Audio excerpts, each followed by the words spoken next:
गलतियां सब करते हैं, बट जो इंसान अपने गलतियों को सही समय पे रियलाइज करता है और उसे सुधारता है ना, उसी को कहते हैं रियल चैंपियन। और तुम्हें पता है कि इस फरवरी के लास्ट तक तुम्हारा बोर्ड एग्जाम स्टार्ट होने वाला है और तुमने पूरे साल भर बहुत सारे गलतियां किया होगा, बट अब समय आ चुका है कि तुम अपने गलतियों को सुधारो। और मैं भी तुम्हें यहाँ पे झूठी एक्सपेक्टेशन देते हुए पढ़ने के लिए मोटिवेट नहीं करूंगा कि पढ़ लो, अच्छा लाइफ मिलेगा, इससे तुम्हें अच्छा कॉलेज मिलेगा, अच्छी बंदी मिलेगी। क्या बात है सर, क्या बात है सर, क्या बात, ये बात है, अरे सर क्या बात। या फिर अपने पेरेंट्स को खुश कर सकते हो।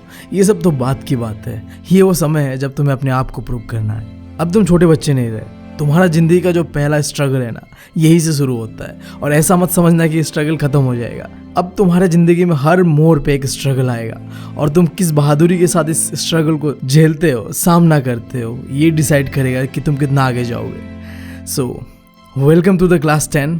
और हाँ, यही से तुम्हारा शुरुआत होता है अपने जो कि लाइफ के जितने भी स्ट्रगल्स है, उस जर्नी का शुरुआत यही से होता है। और जब तुम अपने आप को प्रूव करोगे ना इस समय पे, तो एक सेल्फ सेटिस्फेक्शन मिलता है। उससे बड़ा चीज़ और कुछ नहीं होता यार। ना रिलेटिव्स का ताना, ना माँ बाप का ताना, ना दोस्तों का टोंट, कोई तुम्हें मायने नहीं रखता है।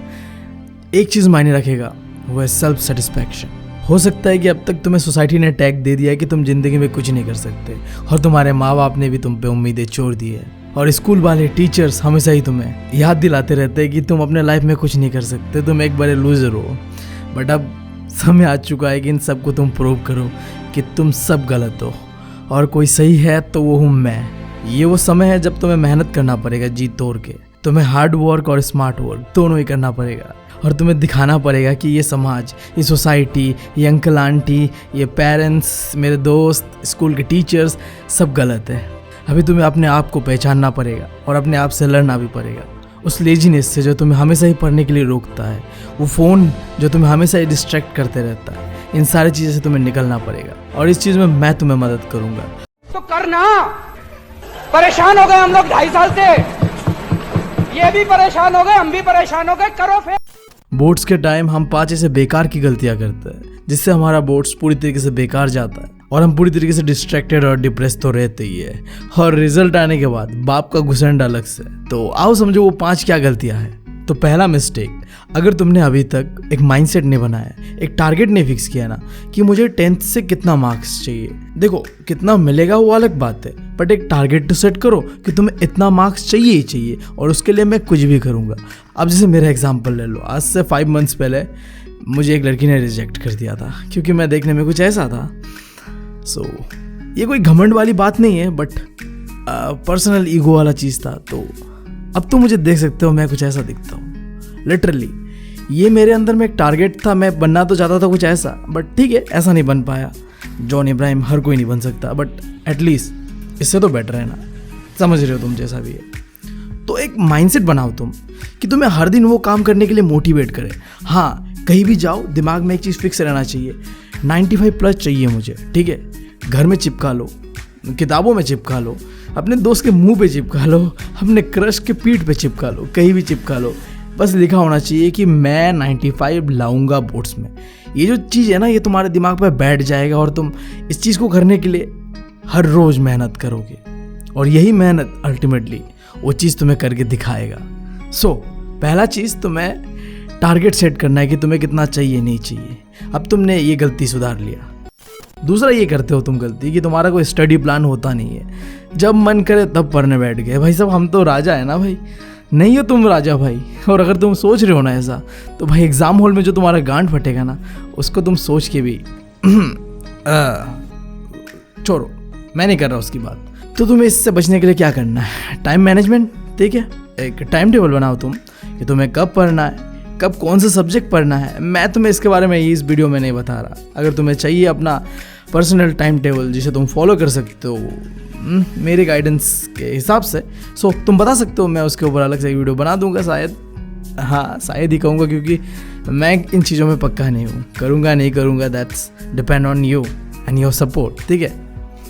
सो तुम्हें अपने हिसाब से एक टाइम टेबल बनाना चाहिए, क्योंकि देखो हाँ सही बात भी है ये चीज़। देखो अगर मैं बना के दूंगा ना तो मेरे हिसाब से होगा, बट तुम्हें तुम्हारे हिसाब से फ्लेक्सिबिलिटी के साथ बनाना चाहिए, वो बेटर रहेगा, ठीक है। तो तुम एक टाइम टेबल बनाओगे और एक रोड मैप बनाओगे कि तुम्हें सिलेबस जो है कब से कब तक ख़त्म करना है, क्योंकि ऐसा नहीं है कि टाइम टेबल बनाना अलग चीज़ है, ठीक है। तुम अगर टाइम टेबल को फॉलो नहीं भी कर रहे हो, अब जैसे मैं एक ऐसा इंसान हूँ जो कि टाइम टेबल फॉलो नहीं करता, बट अपना एक टारगेट रहता है, रोड मैप रहता है कि मुझे इतने महीने पे ये चीज़ें कंप्लीट करना है, चाहे वो कॉलेज का पढ़ाई हो या फिर जो यूट्यूब में कंटेंट क्रिएशन करता हो या फिर अपने UPSC एग्ज़ाम्स का जो प्रिपरेशन है, इन सारी चीज़ों को मैं मैनेज कर रहा हूँ।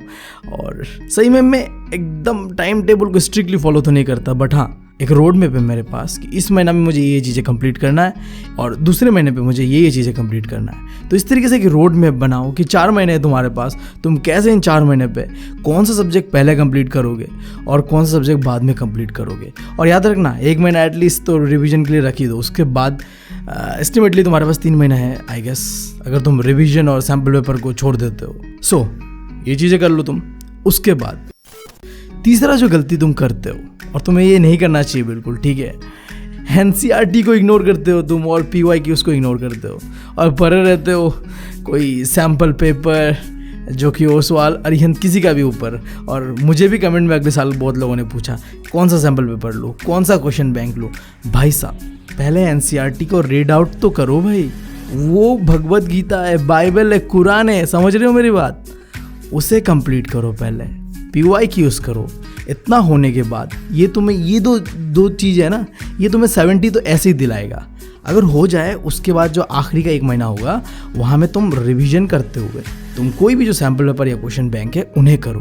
बट नहीं, मैक्सिमम लोग क्या करते हैं, सैम्पल पेपर और क्वेश्चन बैंक के ऊपर भागते हैं, जबकि उनका फंडामेंटल बेसिक्स ही क्लियर नहीं है। तो पहले अपना बेसिक्स क्लियर करो, वो होता है एडवांस लेवल पे, जब तुम्हें क्वेश्चंस आता है, कॉन्सेप्ट आता है, तुम्हें बस क्वेश्चंस चाहिए डिफरेंट ताकि तुम प्रैक्टिस कर सको।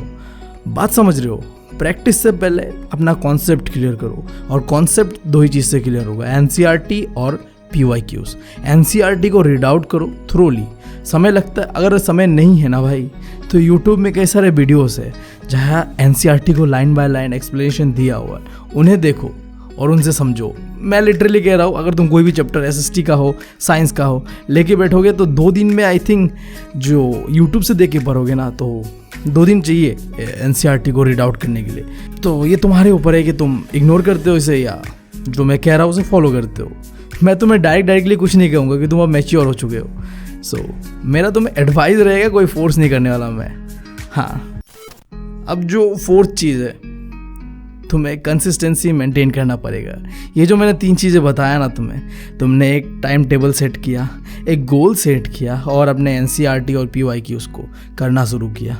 ये नहीं कि ये वीडियो देखा मोटिवेट, भाई साहब बीवी ने मोटिवेट कर दिया, हो गया बस अब तो गांठ फाट।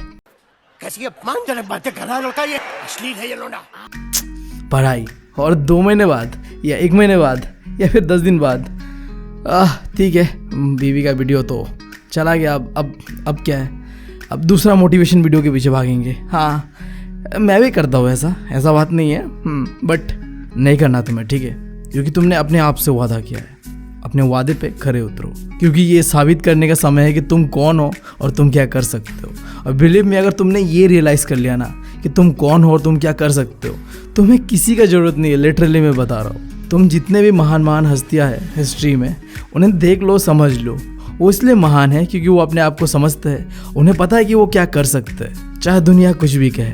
तो तुम मेरा मत सुनो, किसी का मत सुनो, अपने दिल का सुनो और बस टूट पड़ो यार। और कंसिस्टेंसी तो पता है तुम्हें, की ऑफ सक्सेस, तो उसे बार बार कोई भी चीज़ होगा रिपीट करो, रिवीजन को रिपीट करो। जो भी तुम टाइम टेबल फॉलो कर रहे हो उसे हर दिन करने की कोशिश करो। हाँ, अगर कभी तुमसे छूट जाए कोई चीज़ तो उससे मतलब ज़्यादा प्रेशर मत लो, कोई बात नहीं।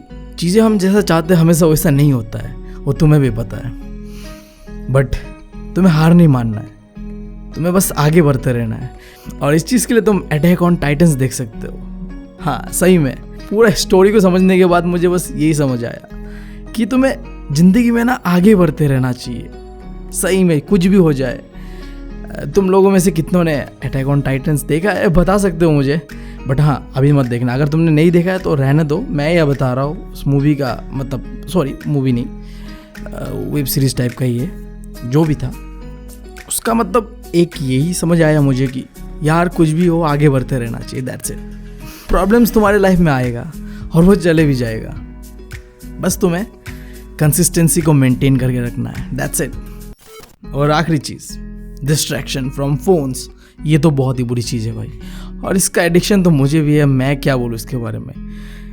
जितना हो सके तुम फ़ोन को एक टाइम टेबल के हिसाब से इस्तेमाल करो। देखो मैं इसके ऊपर तुम्हें लेक्चर नहीं देने वाला, क्योंकि जिस चीज़ में मैं खुद परफेक्ट नहीं हूँ, मेरे अंदर ही गलतियाँ हैं, उसे मैं तुम्हें नहीं कह सकता कुछ।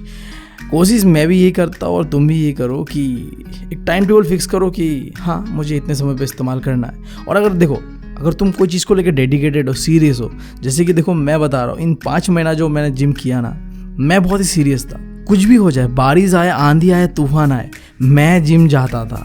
2 घंटा, 1 घंटा, 15 मिनट हो, जिम करता था मैं, क्योंकि मुझे अपने आप को प्रूव करना था। मैं जिद्दी था और ये जिद्दी ही मुझे आगे भी लेके जाएगा, क्योंकि मैं अब छोड़ने नहीं वाला, ठीक है।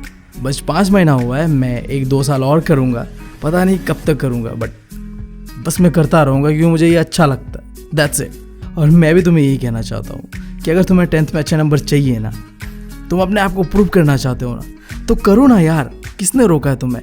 ये जो फ़ोन से डिस्ट्रैक्शन आता है ना, ये तुम्हें खुद ही रियलाइज़ होगा कि ये मुझे अपने गोल से रोक रहा है। और जो भी चीज़ें तुम्हें अपने गोल से रोकेगा, अपने रास्ते पे कांटा बन के आएगा ना भाई, इन चीज़ों को उखाड़ फेंको, दैट्स इट। वो तुम कैसे करोगे वो तुम्हारे ऊपर है। फ़ोन से इंस्टाग्राम डिलीट करो, फेसबुक डिलीट करो, अपने क्रश का नंबर डिलीट करो, कुछ करो, बट हाँ अपना गोल इम्पोर्टेंट है, अपना टारगेट इम्पोर्टेंट है, अपने आप को प्रूव करना इम्पोर्टेंट है, दैट्स इट। बहुत बातें कर ली मैंने, आई होप कि तुम्हें इससे थोड़ा बहुत क्या कहूँ, मोटिवेशन ही कह सकते हो या कुछ भी कह लो, मिला है। बाकी यार देखो, अब तुम जा सकते हो यहाँ से इस वीडियो के।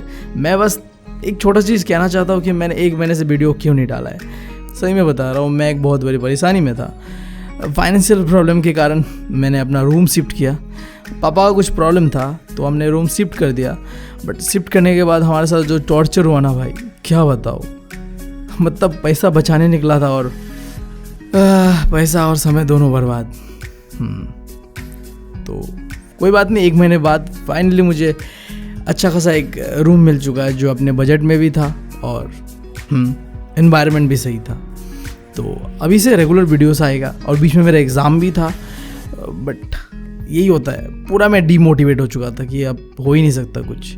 बहुत ही गंदा दौर से गुजरा हूँ मैं, इतने डिटेल में नहीं बताने वाला, कभी दिन किसी और वीडियो में बताऊँगा। बट आज की वीडियो में बस इतना ही कहूँगा कि अब आ चुका है समय कि तुम्हें भी मेहनत करना है और मुझे भी। सो 4 महीना या 3 महीना है हमारे पास, तो करते हैं मिलके मेहनत। Thank you, love you all.